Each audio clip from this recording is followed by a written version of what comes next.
Right. First question: is it still going to be called NAFTA? Oh no, Francois, certainly not. Trump saying we're going to have the U.S.-Mexico trade agreement.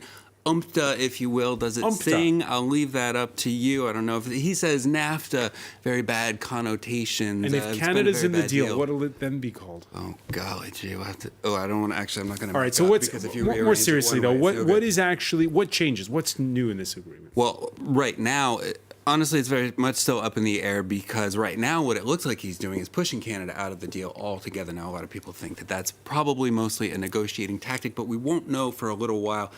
Essentially, Trump saying he's going to terminate NAFTA and have a new deal with Mexico called the U.S.-Mexico Trade Agreement. That obviously would be a breakthrough in understanding of trade between the U.S. and Mexico.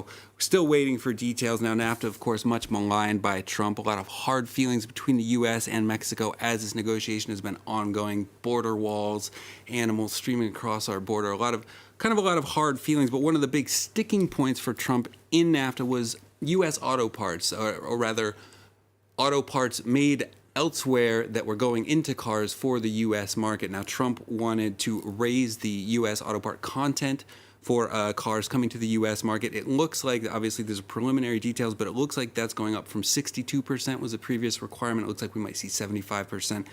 Low-wage Mexican labor, also a big sticking point for Trump. He accusing Mexico of using low wages to take American jobs. Sounds like the New Deal may require workers in areas producing cars for the U.S. market to make $16 per hour. We'll see details, obviously, still incoming. We'll get more details in the coming hours, no doubt. And could Canada really be out in the cold? Because we're seeing other remarks saying that they could be on board as early as this week. Well, honestly, it's really up in the air right now, and no one really expected this to be announced as a new deal scrapping NAFTA altogether. I mean, NAFTA is a trilateral agreement.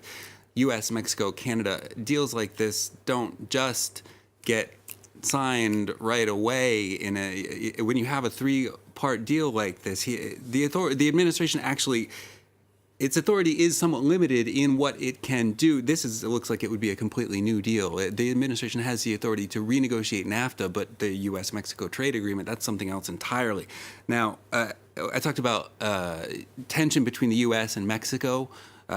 Tension between the U.S. and Canada has been high lately, too. We saw the G7 meeting not long ago where Trump tweeted that Justin Trudeau was weak and dishonest, things like that. So far, what we've heard is that Trump is threatening tariffs on Canadian cars if no deal is reached with Canada.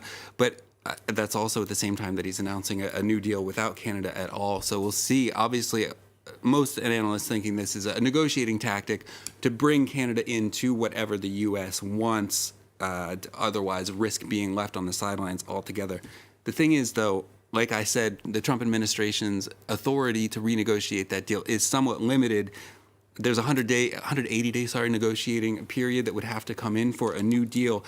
Then that new deal would be subject to congressional approval. That congressional approval after 180 days, it's after the midterm elections. That could be a Democratic Congress who would not be so keen to see a new Trump deal with Mexico that cuts out Canada and perhaps looks like a win for Trump. So we can see about that. Now, Robert Lighthizer is a U.S. trade representative. He says they're trying to get the deal done by November. That would be in order to get it in before the new Congress. We have to see about that. All right, we shall see indeed. Many thanks for that. Brian Quinn will be back.